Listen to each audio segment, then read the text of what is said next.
절대 저는 그런 약을 개발하지 않습니다. 약이라는 건 그렇게 쉽게 만들어지는 게 아니고, 비만 약은요, 지금까지 수많은 실패를 경험했고 수많은 부작용 때문에 생겼다 사라지는 약들이었어요.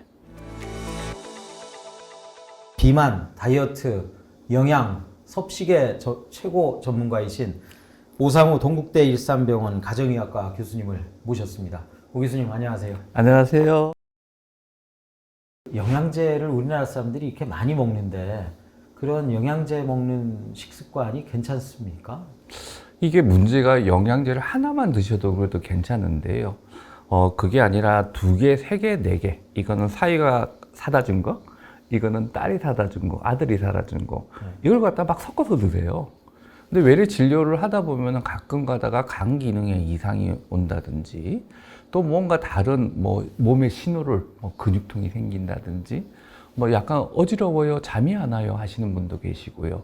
다양한 증상을 가지고 오시는 분들이 계신데, 그런 분들 맨 먼저 물어보는 게 건강기능식품 뭐 드시냐 이렇게 살펴보면요, 이게 뭔지도 모르면서 드시고, 그 다음 성분을 이렇게 보면 같은 성분이 2중, 3중으로 되어 있는 게 너무 많아요.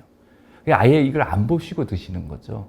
그 다음에 그날 먹는 음식 속에 이 영양소가 있는데, 이걸 갖다가 그냥 개인한테 맞춤 없이 그냥 더 먹었을 때 음식에 이미 들어와 있는데, 아무래도 간이라든지 기타 독성도 생길 수 있기 때문에, 이제는 이제 영양도 자기 맞춤형으로 알고 먹어야 되는 시대가 됐는데, 지금 무턱대고 먹고 계세요.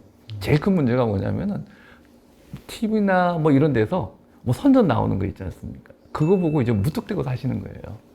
그리고 이거 어떠냐 하고 물어보시는데, 저거 이렇게 외래 진료나 이런 데 보면은 저도 모르는 이상한 것들이 너무 많더라고요. 실제적으로 찾아보면은 입증된 게 그렇게 많지 않은 상태에서, 지금 우리 현실에 자기에게 먹는 음식 거기에 맞춰서 영양제도 맞춰서 먹어야 되는데, 그렇지 않는 경우가 거의 90% 이상으로 보이고, 또 그걸로 인해서 여러 가지 합병증도 드물지 않게 보이고 있는 게 현실입니다. 네.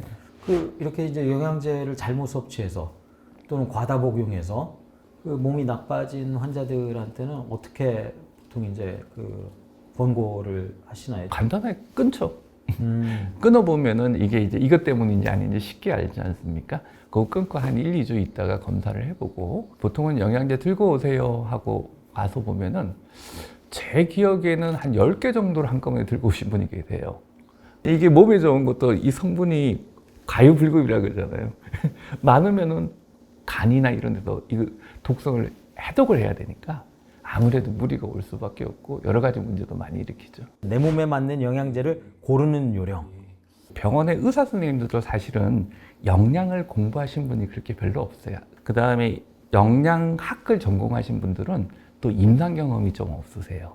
그래서 사실은 이 문제가 약간 어려운 면이기는 한데, 요즘은 본인에 맞는 유전체, 그 다음 본인에 맞는 노화 정도, 본인의 근육량이 얼마고, 그 다음에 체지방이 얼마고, 혈당이 얼마고, 이런 것들을 측정할 수가 있거든요. 내가 하루 종일 먹는 걸 갖다가 간단하게 이렇게 말로 입력을 하면은, 당신은 오늘 이 정도 칼로리를 먹었는데 나트륨을 많이 먹었어요? 아니면 뭘 많이 먹었어? 이건 적게 먹었네요 하고 분석을 해주는 여러 가지 서비스들이 나오고 있거든요.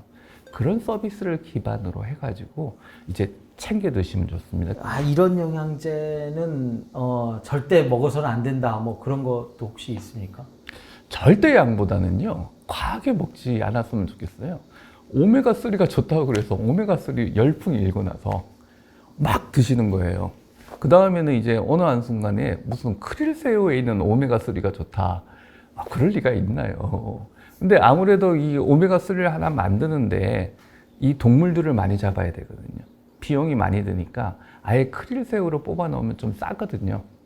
그러니까 어느 한순간에 크릴새우에 또 무슨 어떤 성분이 더 많고 이런, 사실은 광고나 방송이 문제를 일으키는 경우가 많아요. 근데 저게 아니다라는 이야기를 해주고 싶은데, 아니다라는 이야기를 전문가들이 하려고 그러면은 근거가 있어야 되거든요.